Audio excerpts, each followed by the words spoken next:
네, 반갑습니다. 오늘은 역대하 이제 34장 말씀 1절부터 13절 말씀인데요. 오늘 이제 월요일 날 큐티 본문을 먼저 좀 봐야 될 것 같아요. 본문이 이제 그 요시아 이야기의 시작이 이제 월요일 날 본문에서 시작돼서요. 어, 10월 27일 월요일 날 본문 우리 어제 본문이죠. 방향 전환의 시작이라는 제목으로 말씀 나누도록 하겠습니다. 자, 우리가 이제 요 표 보시면 이제 히스기야를 지나서 이제 므낫세하고 아몬 이야기가 지금 건너뛰어졌어요. 어쨌든 간에. 그쵸. 그래서 이제 므낫세와 아몬이라는 그냥, 또다시 이제 악행을 저지르는 왕들의 두 왕의 이야기를 넘어서 오늘 드디어 이제 성경에서 이제 역사에서 굉장히 중요하게 다루는 세 왕 중에 한 왕인 요시야라는 왕의 이야기를 좀 살펴보려고 합니다. 오늘 한번 그 이야기 살펴봅시다.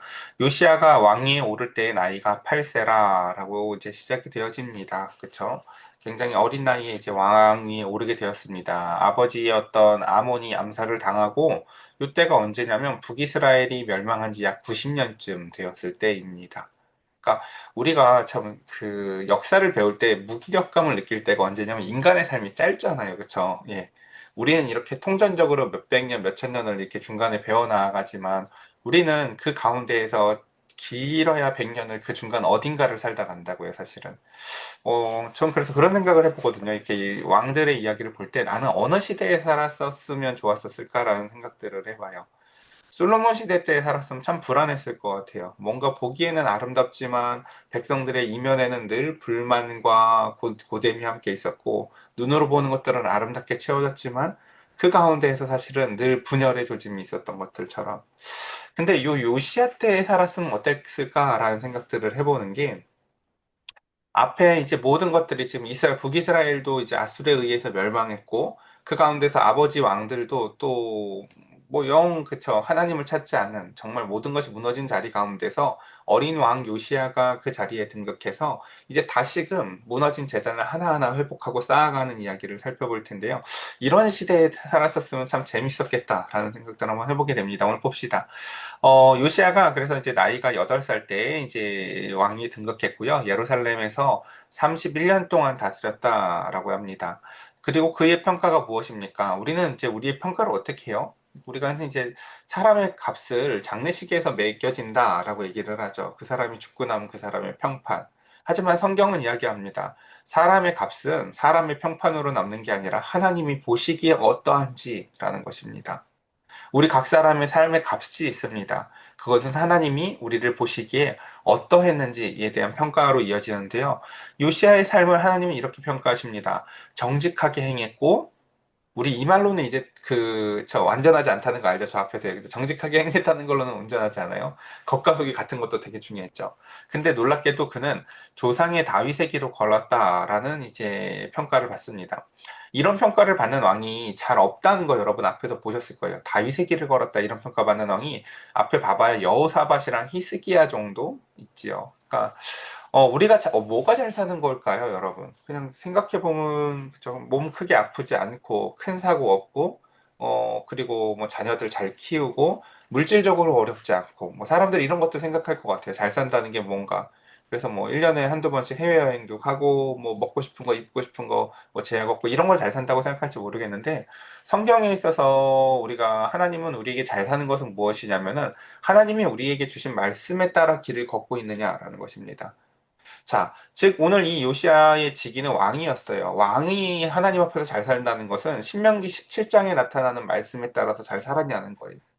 거기에 보면 그쵸 철저히 뭐 하지 말라는 거 이거 되게 많이 나오지만 사실 이야기의 원리는 하나죠. 하나님만을 의지하라는 얘기를 하려고 하는 거였었어요. 네 이기적인 욕구가 이게 너무 좋잖아. 그쵸? 우리의 이기적인 욕구가 달고 짭짜름하고 이런 게 맛있는 것처럼 그 가운데서 돈도 좀 많이 갖고 싶고 군사력도 많이 늘려놓고 싶고 여자들도 많이 놓고 싶고 하는 수많은 것들이 있겠지만 네 이기적인 욕구에 따라서 살 것이 아니라 하나님의 말씀에 따라서 살아라 라는 것이 신명기 17장의 요구였었습니다. 그러니까 내가 할 수 있어 보이는 것들이 아니라 하나님이 우리에게 말씀하시는 것에 따라서 사는 것. 그래서 다윗의 길로 걸으며 좌로 우로 치우치지 아니하고 아직 어렸을 때 그쵸 이 표현도 참 중요한 것 같아요. 우리는 우리의 인생에 있어서 길이 있다는 걸 일단 잘 인지하지 못하는데 하나님은 우리의 인생에 말씀으로 도로를 깔아 놓으셨대요. 근데 말씀으로 도로를 깔아 놓으셨어도 우리가 뭐예요? 자로나 우로나 또 치우친다는 거죠. 개혁하라고 해서 다 때려부시는 거에는 관심이 있는데 세우는 거에 관심이 없는 사람도 있고, 다 때려부시지도 않고 그 위에다 덮고 세우려고 하는 사람도 있고, 어떤 사람은 겉과 속이 다른 채 아무것도 하지 않았으면서 뭘 한 척하고 싶은 사람들도 있어요. 그러나 요시아는 그 가운데에서 이제 이 무너진 이 나라 가운데에서 모든 것들을 다시금 회복하길 원해서 3절에 보면 아직도 어렸을 때 곧 왕위에 있은 지 8년에 그의 조상 다윗의 하나님을 비로소 찾았다라고 합니다. 이런 말씀들을 볼 때마다 은혜와 무력감이 동시에 임하는 것 같아요. 이야기의 시작이 이래요. 요시아가 8살에 왕이 됐는데 비로소 16살 때 하나님을 인격적으로 만났다고 표현을 하고 있어요. 여기에는 요시아가 뭘 했다라는 게 없어요. 그냥요. 그러니까 저도 제가 기억을 해보면 제가 중학교 1학년 때 하나님을 인격적으로 만났을 때 그냥 마음의 기쁨과 즐거움이 임한 기억이 있지 제가 뭘 한 기억은 없어요. 그러니까 기쁨이 임했으니까 내가 예배가 일주일 기다리는 게 너무 힘들어서 또 뭔 예배가 없나 찾았던 거지 내가 뭐를 해서 받았던 게 아니었어요. 분명히. 그래서 그 가운데서 분명 요시아는 드디어 16살 때 하나님을 인격적으로 만나는 것이 그의 시작이었다라는 거. 그러니까 우리가 예를 들어서 사랑하는 어떤 사람을 만나면 세상이 변하잖아요. 기준점이 변하잖아요. 이제 다른 게 다 중요해지지 않고 그 사람만 중요해지고 그 사람이 내게 말한 것이 내게 굉장히 중요한 영향을 미치는 것처럼 우리가 인생을 여태까지는 그냥 그렇게 산다고요. 내가 해야 될 일들 하면서 이 일 저 일 그냥. 근데 그러다가 인생에 있어서 사랑에 빠지는 거죠. 인격적으로 만난다는 것을 좀 더 이렇게 쉽게 표현을 하면요. 그냥 만난 적 있어가 아니에요. 하나님을 만나서 하나님과 사랑에 빠지게 되어서 이제는 세상의 그 어떤 것보다도 하나님이 가장 중요해지고 하나님의 말씀이 내게 있어서 그래서 어디를 가도 그 가운데서 이제 하나님 이야기만 하게 되는 거죠. 그러니까 연애하게 되면 그러잖아요. 연애하게 되면은 누구를 만나도 우리 오빠가 그랬는데 우리 오빠가 그랬는데 이러는 것처럼 하나님과 사랑에 빠진 사람은 이제 이렇게 되어져요. 하나님이 말씀하셨는데 지금도 잘 기억이 나는 게그 유재석 나오는 어떤 TV에서 예전에 그런 장면 봤었거든요. 할머니들이 이제 갯돈 나눠주는 장면이 있었는데, 이제, 뭐 이렇게 나눠주니까 어떤 할머니가 이제 이렇게 봤는데, 아이고, 하나님 감사합니다 하니까 그 돈 나눠주시는 분이, 야, 하나님이 줬냐? 이제 이러죠. 그쵸? 우리가 부었던 돈 우리가 받는 것 같잖아요. 그쵸? 근데 그 할머니는 그렇게 이제 이야기를 하는 그 이면이 뭘까요? 그쵸? 그러니까 모든 건 너머에 하나님이 계시다는 인지가 있기 때문에 그래요. 사실은요. 뭐 내가 부은 거 내가 부은 거잖아요. 그쵸? 우리가 하나님 말씀에 따르면 그쵸? 공중의 새들과 이런 풀들을 봐라. 얘네들이 무슨 기물 매지도 않고 이러지도 않지만 하나님이 먹이신다 하지만 새 입장 생각해 보라고 말씀하셨죠. 얘가 만나를 먹고 사는 애들이 아니에요. 얘들도 열심히 그쵸? 먹을 거 찾아다니고 하는데 하나님이 그 모든 것들을 인도하신다는 것처럼 하나님은 우리의 삶을 그렇게 인도해 나아가십니다. 그래서 진실로 내가 일하는 것 같지만 하나님이 채워주시는 것이고 하나님이 채워주시기 위한 가장 그 원하시는 것은 사람이 떡으로만 사는 것이 아니라 하나님을 아는 말씀으로 말미암아 살길 원하십니다. 그래서 그는 비로소 이제는 그 16살 때 하나님을 인격적으로 만났고요. 드디어 20살 때 비로소 그에게 이제 실권이 좀 생겼을 때예요. 이제 허수아비 왕, 이름만 있는 왕이 아니라 드디어 이제 좀 돌아가는 것도 알겠고 자신에게 모든 실권들이 생기자 그는 제일 먼저 무슨 일을 하고 싶었을까요? 유다와 예루살렘, 그리고 심지어 저 북이스라엘 지역까지 다 정결하게 하길 원했어요. 그래서 그는 산당과 아세라 옥상과 아로 새긴 우상과 구워 만든 우상들을 제거하기 시작을 합니다. 음. 여러분 이게 그냥 이게 본문으로 읽으니까 그냥 뭐 그렇지 다시 또 좋은 왕 나왔네 이럴 수 있지만 이걸 우리 삶에서 생각을 해봐야 돼요. 여러분 우리의 아버지 때 또는 우리의 할아버지 때부터 이어져 오는 전통과 모든 것들을 아무도 따지지 않고 그냥 그저 당연시하던 것들을 어느 날 거스른다는 게 사실 쉽지 않다는 거 우리 잘 압니다. 여러분들 우리가 보기 합당하지 않는 것들에 대해서 늘 우리가 어렸을 때 질문한 뭐예요? 그냥 너는 그냥 해. 원래 해오던 거야. 혹은 전통이라고도 표현을 해요, 심지어. 그리고 예수님이 오셨을 당시에는 심지어 교회에도 그 전통이란 이름 아예 생각하지 않는 문화가 가득 자리 잡아 있어요. 안식일에 구하려고 하는데 아니래요, 전통이라고. 어? 안식일에 너 왜 그걸 어기냐요, 전통이라고. 하나님의 말씀에 정신을 잊은 채. 그것들처럼 그 전통이라는 이름 아래에 묻혀 있었던 수많은 것들에 대해서 하나님을 만난 요시아는 이제 그 방향을 바꾸어 그 전통을 하나하나 무너뜨리기 시작을 합니다. 과연 이것이 옳은 것인가? 그쵸? 그 예수님, 이사야서에서도 그 말씀이 나오잖아요. 아니, 너네는 좀 생각을 해봐. 그냥 전통이라는 이름으로 하지 말고, 나무를 잘라서 반은 떼서 쓰고 반은 조각해서 그걸 섬기는 게 너무 이상하지 않니? 하나만 해, 하나만. 하나님이 말씀하시는 것처럼 이 모든 것들이 이상하다라는 너무나도 당연한 통찰력이 그에게 생기기 시작을 합니다. 제가 요즘에 이제 취미가 한 15년 전쯤인가 한번 그 조개 캐고 너무 재밌어서 나 이거 조개 잡는 거 취미 해야지 하는데 그 뒤로 한 번도 못 갔거든요. 그러다가 이제 한 1, 2주, 2주 전쯤에 이제 드디어 이제 산을 좀 한 두세 번 갔어요. 저희 집사람이랑. 근데 이제 도봉산을 올라가는데 산에 올라가면서 개울도 옆에 흐르고 하는데 거기 뭐가 있을까요? 사람들이 돌을 이렇게 이쁘게 쌓아놔요. 이렇게 큰 돌부터 높은 돌로 이렇게 탑을. 그리고 위에 올라가면 절들 있잖아요. 그쵸?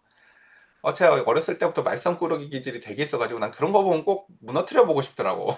예. 그러니까 근데 이제 그쵸 아무도 그런 행동을 잘 하지 않을 거예요. 쌓은 사람의 마음이 뭔지 알겠잖아요. 뭔가 자녀들도 잘 됐으면 좋겠고 하면서 알지 못하는 어떤 신에게 비는 것이고 그 위에는 또 절이 있고 그리고 또 그걸 무너뜨리면 뭔가 부정탈 것 같지 않습니까, 여러분? 그러니까 우리 안에는 되게 다양한 정서들이 있다고요. 물론 제가 지금 그거 무너뜨리라는 얘기 하는 게 아니에요. 여러분들 보고 뭐 절에 가서 뭐 하라는 얘기가 절대 아니에요. 그런 게 아니라 우리가 살아가는 세상은 그렇게 하나님을 알지 못하지만 수많은 불안감들과 연약함들 가운데서 그렇게 많은 우상들 가운데서 우리가 살아갑니다. 근데 그때 비로소 참된 자유함을 얻고 하나님을 인격적으로 만난 사람이 그 가운데서 자신의 삶과 자신의 삶으로부터 확장되어져서 무엇을 어떻게 해나가는가 이야기를 오늘 좀 보면 먼저 첫 번째 그 자신의 나라에 속해 있는 모든 산당, 목상 이런 것들을 제거하는데 어떻게 제거해요? 보면요. 어, 무리가 왕 앞에서 바알의 제단들을 헐었으며 왕이 또 그 제단 위에 높이 달린 태양상을 찍고 또 아세라 목상들과 아로 새긴 우상들을 부어서 만든 우상들을 빻아 가루를 만들어 제사하던 자들의 무덤에 뿌리고 제사장들의 뼈를 제단 위에서 불살라서 제사장들의 뼈를 불살라서 유다와 예루살렘을 정결하게 하고 므낫세와 에브라임과 시므온과 납달리까지 그러니까 북이스라엘이 지금 망한 지 90년 됐다고 했죠. 심지어 그 북이스라엘 지역의 황폐한 성읍들까지도 요시아는요, 다 확장하길 원했어요. 그러니까 무슨 뜻이냐면, 여러분이 뭔가 하나님을 인격적으로 만났을 때 생겨나는 감정 중에 요시아는 적어도 어땠냐면은, 자신이 원하는 그 개혁의 범위가 자신의 가정으로 한정되지 않았다는 거예요. 자신의 나라, 나의 통치권으로만 한정되지 않았다는 거예요. 하나님이 약속하신 저 이스라엘 전역까지가 그의 목표 지점이었다라는 것이었습니다. 그래서 재단들을 허물며 아세라 목상들과 아로새긴 우상들을 빻아서 가루로 만들고 온 이스라엘 땅에 있는 모든 태양상을 찍고 예루살렘으로 돌아왔더라 라고 얘기합니다. 사람들 안에는 이제 헛된 불안감들 같은 게 있거든요. 우상에 대해서. 그러니까 예전에 우리 어렸을 때의 생각을 해보면 꼭 무슨 신을 믿어서가 아니라 되게 많은 그 헛된 미신들이 가득했잖아요. 문지방을 밟아도 복이 나가는, 그러니까 복이 무형의 어떤 형체인 줄 아나 봐요. 그래가지고 집에 들어올 때 예를 들어 입구에 거울이 있으면 안 된다고 옛날 사람들 그런 거 있었거든요. 왜요? 복이 들어오다가 문을 열었는데 거울 보고 뭐야 이거 하고 나간다는 거죠. 얘가 문지방을 밟아 나간다는 거죠. 그래서 복이 오라고 밥그릇에서 써놓고 뭐 이렇게 여기저기 뭘 걸기도 하고 하는 것처럼 사람들마다 그 자신의 삶에 자신이 통제할 수 없는 어떤 일들에 대해서 불안감이 있으니까 좋은 일은 들어오고 나쁜 일은 도망가라고 그런 일들을 자기의 생각대로 하죠. 뭐 좀 더 이렇게 예, 예를 들어서 장례식 같은 데도 보면은 좀 더 이제 그런 제사 전통이 강한 집들은 보면 어떻게 해요? 밥그릇에다가 수저를 꽂아놓고 뒤돌고 지금 뭐 밥을 드시고 계시다 이런 생각들을 하잖아요, 그렇죠? 그런 것들처럼 그 가운데서 사람 안에는요, 사실 그래서 칼빈은 사람의 마음을 우상 공장이라고 말을 했어요. 이렇게, 정말 그런 것들을 만들어내는데 탁월하다라는 거예요. 근데 그 모든 것들을 요시아는 지금 철저하게 제거해 나아가고 있습니다. 그리고 그 다음 좀 더 보겠습니다. 어, 요시아가 왕위에 있은 지 드디어 18째 해, 그러니까 26살이 이제 되었을 때죠. 그 땅과 성전을 드디어 정결하게 하기를 마쳤다라고 합니다. 그러니까 이 모든 일에 6년이라는 시간이 걸렸다라는 것을 우리는 알 수 있어요. 그러니까 굉장히 긴 시간 동안 드디어 온 나라를 정결케 하고 거룩게 했어요. 여기서 참 중요한 게 그거예요. 여러분들 어떻게 집 청소 잘하고 사세요? 사실 우리가 교회 생활을 열심히 하지만 집 정리를 못하는 경우들이 많은데 사실 공간이 중요해요, 여러분. 공간을 우리가 다른 말로 뭐라고 하냐면요. 마음의 풍경이라고 얘기를 해요. 그러니까 공간이 지저분한데 마음이 평안하기가 사실 쉽지가 않아요. 그러니까 끊임없이 그래서 그 요시아는 이제 그 우상들을 다 제거한 다음에 우리가 이 얘기를 여러 번 했어요. 잘못된 걸 부시는 것보다 더 어려운 게 뭐라고요? 세우는 거라고요. 그러니까 누가 뭘 잘못해요. 자, 한국교회 저것 때문에 망했어. 막 비난하는 거는 아무나 할 수 있어요. 근데 이제 그래서 무너뜨렸다고 쳐보자고요. 무너뜨린 다음에 진짜 힘든 건 다시 거기다 뭘 어떻게 처음부터 세울 거냐는 거예요. 우리는 그래서 애초에 무너뜨릴 때 뭘 생각해야 되냐면 세울 것까지 생각을 해야 돼요. 그러니까 아이를 혼낼 생각만 하시면 안 된다니까요. 때릴 생각만 하면 안 된다니까요. 그 아이의 빈 공터 같은 마음이 다시 무엇을 세워줄지까지가 마음속에 있어야 돼요. 그래서 그는 그 여태까지 이제 그곳에 있었던 성전에 있었던 수많은 바알과 아세라와 목상을 그래서 뿌려버리면서 그것의 헛됨을 모든 백성들에게 보인 이후에 그는 성전을 정결하게 하기를 마쳤고 드디어 여호와의 전을 수리합니다. 이제 그래서 아살랴와의 아들 사반과 시장 마아세야와 서기관 요아스와 아들 요아를 보는지라라고 하면서 그들이 대제사장 힐기야에게 나아가기 전에 하나님의 전에 헌금한 돈을 그에게 주니 이 돈은 문을 지키는 레위 사람들이 므낫세와 에브라임과 남아있는 모든 이스라엘 사람과 온 유다와 베냐민과 예루살렘 주민들에게서 거둔 것이라. 지금 이제 성전을 수리하는 데 있어서 네, 성전을 수리하는 데 있어서 헌금을 가지고 이제 이 모든 일들을 진행해 나아가는데 그 헌금한 사람의 명단에 제일 앞에 누구를 등장시켜요? 므낫세와 에브라임과 남아있는 이스라엘이라고 표현을 하고 있어요. 이게 무슨 뜻이냐면은 아까 이야기를 드렸던 것처럼 요시아가 우리도 내 집밖에 잘 모르기가 쉽잖아요. 근데 그 개혁의 범위를 어디까지 미쳤다고요? 이미 멸망한 북이스라엘 지역까지 미쳤다고요. 그래서 그 지역 가운데서도 심령이 가난한 사람들이 오는 거예요. 마치 이거 무슨 느낌이냐면요. 내가 원래 다니던 교회가 망해가지고 이제 교회를 잃어버린 사람들이 저 박쪽에 있는 거예요. 그래도 교회는 가고 싶고 심령이 가난한 사람들이 있는데. 근데 이 남유다에 있었던 요시아 왕은 자신의 생각한 그 개혁의 범위를 하나님의 언약의 땅, 저 북이스라엘 지역까지 확장해서 그들을 받아들이고 그들의 지역에까지도 다 청소를 해주는 거예요. 우상들 부셔주고 그 가운데서 정비해주고 다시금 하나님의 뜻대로 살 수 있도록 그 지역까지도 그 행정력을 미쳐서 이때가 또 하나님의 은혜가 뭐였냐면은 이걸 할 수 있었던 이유가 아수르의 점령을 받았던 북이스라엘이 이제 바벨론의 반란으로 인해서 아수르의 영향력이 많이 떨어졌었을 때예요. 그러니까 하나님이 그 가운데서 함께 해주셔서 이 요시아가 했을 때 쓰던 개혁의 어떤 환경을 되게 잘 만들어 주신 거죠. 아, 저 땅도 회복하고 싶은데 하는데 요즘 거기 아수르의 군대들이 많이 사라졌대요. 요즘 거기 뭐 이렇게 단속하거나 그런 게 없대요. 라고 해서 그 시절에 이제 요시아는요, 북이스라엘 지역까지도 그렇게 정비를 했는데 그리고 나서야 비로소 놀랍게 이제는 성전을 다시금 그 공간을 새롭게 만드는 그 일에 있어서 제일 먼저 헌금하는 사람이 누구였다라는 거예요. 바로 그 북이스라엘 백성들이었다라는 거예요. 그래서 이게 참 이런 게 되게 중요해요. 그러니까 교회라는 것이 결코 닫힌 공동체가 아니에요. 자세히 보면요. 하나님의 언약에 따라서 그쵸. 담이 없는 곳. 그리고 그 가운데 물론 담이 우리가 그 철로역정에서 보면 믿음이 없이는 들어올 수가 없는 무형의 담이 있죠. 사실 교회를 믿음 없이 계속 다닐 수는 없어요. 하지만 그 가운데서 그 담이 적어도 우리에게 주어진 사람들이라는 모습으로 갖춰져 있고 높아져 있는 담은 아니라는 것입니다. 좀 더 보겠습니다. 그래서 모든 이스라엘 사람과 유다 베냐민 예루살렘에게 거둔 것이라 그 돈을 여호와의 전 공사를 감독하는 자들의 손에 넘기니 그들이 여호와의 전에 있는 일꾼들에게 주어 그 전을 수리하게 하되 목수들과 건축하는 자들에게 주어 다듬는 돌과 연접하는 나무를 사며 유다의 왕들의 헐어버린 성전들을 위하여 들보를 만들게 하며 그 사람들이 성실하게 그 일을 하느냐. 저 앞에 히스기야 때도 이런 표현이 똑같이 등장을 하거든요. 그래서 그의 감독들은 레위 사람들 곧 무라리 자손 중 야핫과 오바댜요 그아 자손들 중 스가랴와 무술람이라 다 그 일을 감독하고 또 악기에 익숙한 레위 사람들이 함께 하였으며 그들은 또 목독군을 감독하며 모든 공사 담당자들을 감독하고 어떤 레위 사람들은 서기와 관리와 문지기가 되었더라. 그러니까 하나님의 일이라는 것에 대해서 우리가 좀 이제 또 생각해 볼 수 있는 게 좋은 게 좋은 거라고 하지 않아요. 철저하게 해요, 보면요. 일을 시킨 사람이 있으면 그 일을 감독하는 사람이 있어요. 우리 하나님의 일 보통 이렇게 안 해도 될 것 같지 않아요? 아유, 하나님의 일 다 믿는 사람들끼리 하는 거지. 아니에요. 일은 일이에요. 그래도요. 보면은, 그래서 이 요시아는요, 그 일들에 대해서 굉장히 철저하게 그 성전을 감독하고 그 일들을 세우는데 굉장히 세밀한 관심을 미쳤던 것들을 우리는 볼 수 있습니다. 그래서 이제 오늘 말씀을 정리해 보겠습니다. 첫 번째, 개혁의 시작이 무엇으로부터 비롯됐을까요? 바로 하나님과의 인격적인 만남이었었어요. 그러니까 이건 애초에 자신의 계획이 아니라고요. 여러분, 우리가 하나님의 뜻대로 사는 데 있어서 제일 중요한 게 뭘까요? 왜 우리가 하나님의 뜻대로 살아요? 하나님을 만난 적도 없으면, 그쵸? 하나님을 만나고 하나님의 마음을 만나야 비로소 사람은요, 하나님의 뜻대로 살 생각을 해요. 그래서 개혁의 시작은요, 우리로부터 시작된 것이 아니라 하나님과의 만남에서 시작된다라는 것입니다. 아까도 얘기했듯이 그래서 16살 때 인격적으로 하나님을 만난 이 요시아는요, 비로소 그에게 그와 같은 방향이 생겨졌고 그 꿈이 이제 신앙이 커지고 권한이 커졌을 때 비로소 해야 할 일들을 하나하나 차곡차곡 해 나아갔던 것들을 우리는 오늘 보았습니다. 두 번째, 제일 먼저 해야 될 것들은 무엇이었냐면 무너뜨려야 될 것들을 무너뜨리는 일이었습니다.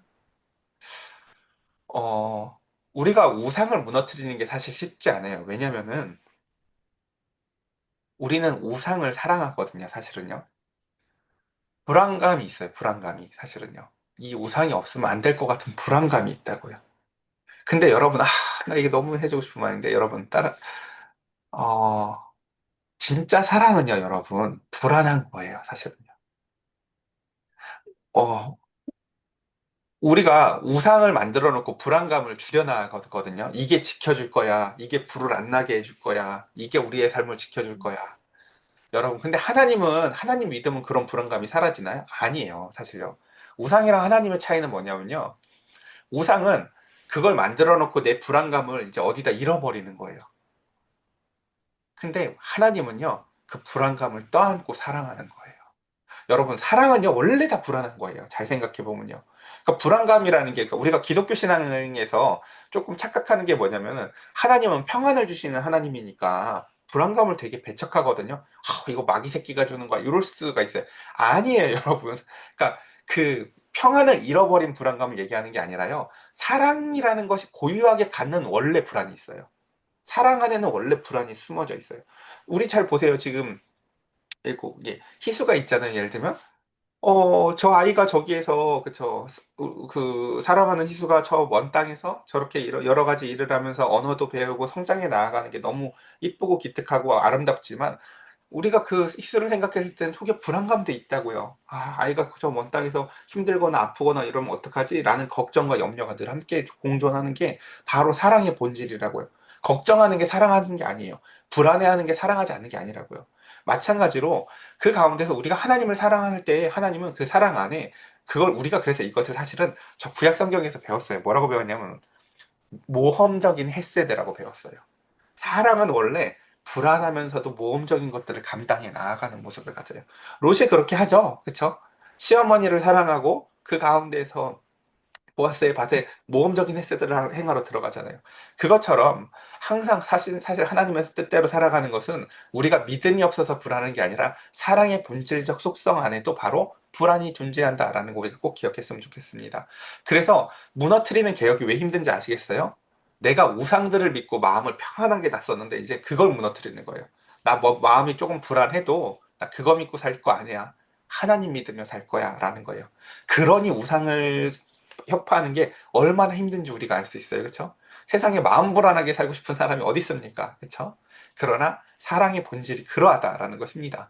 그래서 유다와 예루살렘 너머에 이스라엘 전역의 우상을 빻아 가루로 만든 이 요시아는 이제는 뒤를 돌아보지 않는 단절. 그래서 마치 돌아갈 배를 태워버리는 거랑 똑같아요. 이제 나는 그런 거 가지고 마음의 안정 얻지 않아. 라고 하며 그 무너진 땅에 하나님은 새로운 창조의 역사를 행하십니다.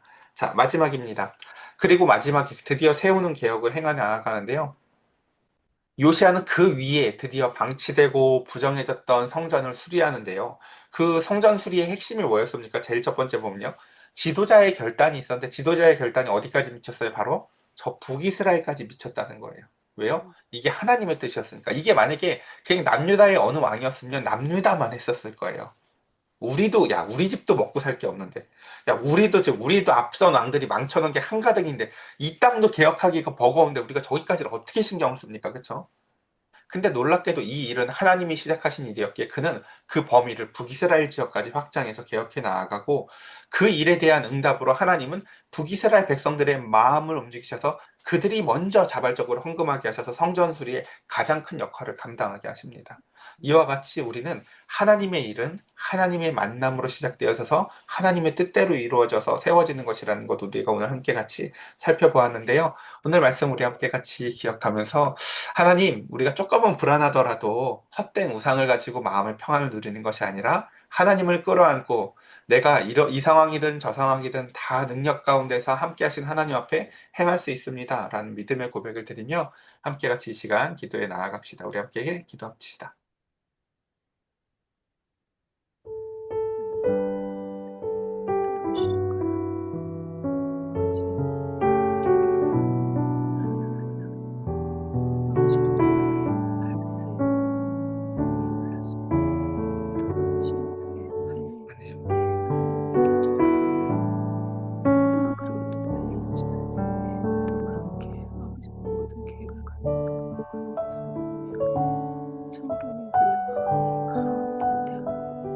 아버지 모험적인 수고를 아버지 자신의 믿음을 아버지 아주 기억하는 것이 북이스라엘까지 기억할 수 있도록 하나님께서는 그 환경을 만들어 주시고 아버지 그 환경을 아버지 정결하게 하며 아버지 한 땅을 부수며 아버지 하나님 주 목상들을 빼버리는 아버지 그런 일을 합니다. 주님 이런 모든 것들이 얼마나 귀하고 귀한 것인지 아버지 저는 알지 못합니다. 아버지 하나님 주여 그렇습니다. 저는 알지 못하는 것이 아니라 알면서도 아버지 행하지 못하는 것들도 많이 있습니다.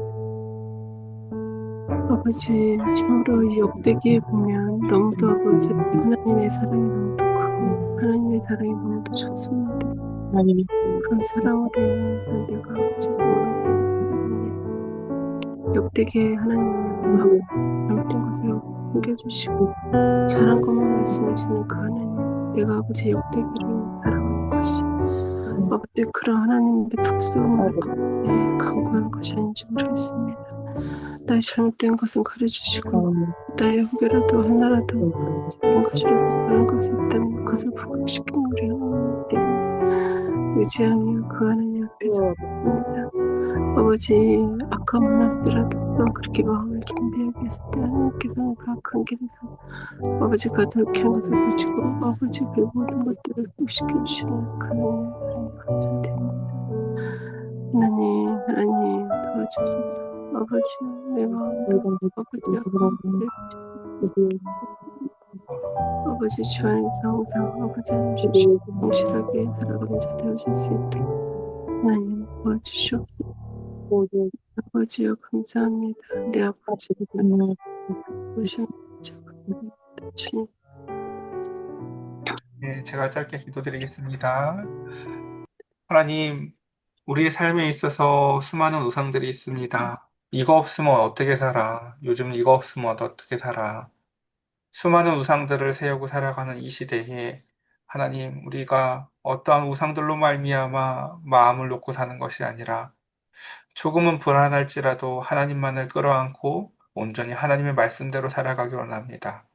주님은 신명기 17장에서 왕들에게 말씀하셨습니다.